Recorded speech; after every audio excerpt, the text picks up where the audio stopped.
Hello students, now we shall look into some numericals based on Hydel power plant. Okay, the first numerical, at a particular site the mean monthly discharge is as follows.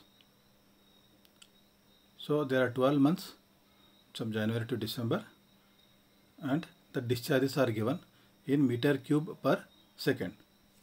So the mean monthly discharge for the 12 months is given right from 100, 225, 300, 600, 750, 800, 1000, 1200. These are the monsoon season, rainy season. Then September 900, October 600, November 400 and December 200. So what is asked, you have to draw the hydrograph and the flow duration curve. So when the problem is given like this, now you have to see which is the lowest discharge and which is the highest discharge. So the lowest discharge we can see is 100 meter cube per second and the highest is 1200 meter cube per second. Okay, and all the other values for the 10 months lie between these two values. Okay, now we will see the hydrograph. Hydrograph is very simple and straight. You can see the hydrograph here. What we have done, the x-axis the months are given: January, February, March, April, May, June, July, August, September, October, November, December.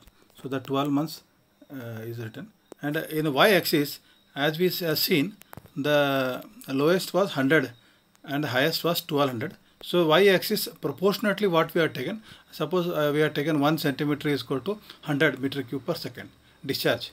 So accordingly we have put the plotted 100, 200, 300, 400, 5, 6, 7, 8, 9, 10, 11, 1200. So these are the discharges.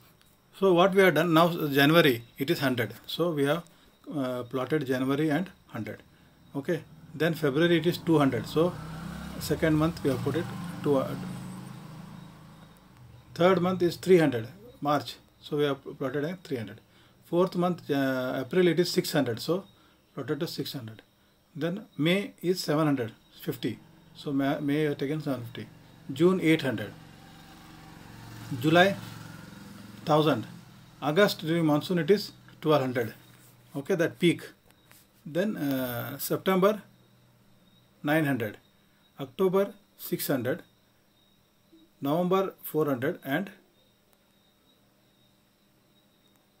December 400. I think this is some value is wrong.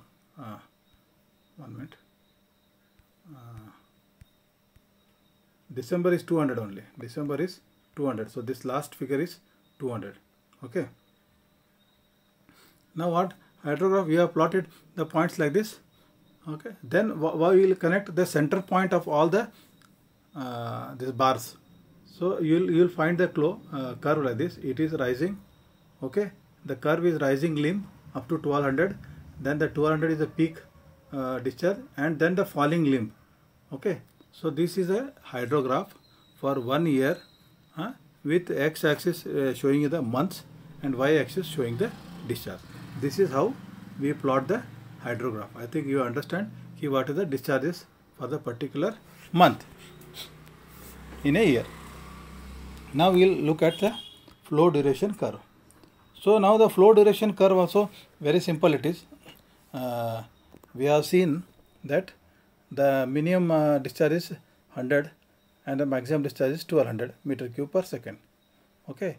So in order to draw the flow duration curve, it is essential to find out the length of time during which the certain flows are available. Like this 100 meter cube per second, that is available for all the 12 months. Okay, but the 1200, the highest one, 1200 meter cube per second is available for only 1 month. Okay, hence for example 100 meter cube per second is available for all the 12 months and the flow of 200 meter cube per second is available for 11 months. Okay, 225 for 10 months and so on. So this information is tabulated below. So discharge is already given. So 100 to 1200 you write the first column. Then the second column, length of time. Okay, so 100 is the lowest is for entire year. So you write this months, 12, 11, 10, 9, 8, whatever is there. Okay, and then the percentage. How you will calculate the percentage? Now you see 12 months is equal to 100%. So 1 month is equal to 8.33%. Okay. So 100 divided by 12 is 8.33. So for 1 month I will show 8.3. 2 months it is 16.7. 3 months it is 25. 4 months it is 33%. Okay. So you understood now? Per month it is only 8.3, that is 100 divided by 12 months. So per month is 8.3. Accordingly, depending on the number of months, you multiply the second column with that and put the percentage of time.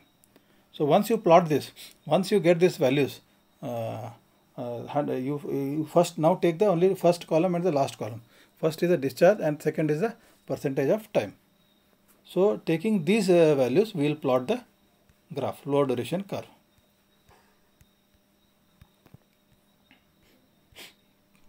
Now you can see the flow duration curve given here. So x-axis is the percentage time. Okay. In the hydrograph, we had x-axis was months. Here in flow duration curve, we have taken x-axis as percentage time, and the y-axis in both the flow duration curve as well as in hydrograph, we are taken as discharge only. So the discharge is from 100 to 1200. Now you have to plot. Now this 1200 is available only for 8.3 percentage of time. So we have put that part 8.3, first point. Okay, little lower than 10. Then 1100, then 1000, then 900, 800. Likewise, we will all plot all the points right from 100 to 1200. Whatever points are there, we will plot the points for the percentage of the time. So you can see, again I will repeat this here. Now you can see 100 is for 100 meter cube per second, discharge is for 100% of time. Suppose, but 500 is for 66% of time, and then 1000 is for 16.7. Same thing, this is plotted here. Now you can see 500 is for 67%. You can see the point here, 567. So we will plot all the points, discharges versus percentage time, and then these points will join with a smooth curve. So this will give the flow duration curve. So in this numerical, we have only seen how to draw a hydrograph and how to draw a flow duration curve. So this is a flow duration curve with discharge in y-axis and percentage time in x-axis, and this is a hydrograph with discharge in y-axis and month written in the x-axis. Okay, I hope you understood the problem, and now we will see further problems. Thank you.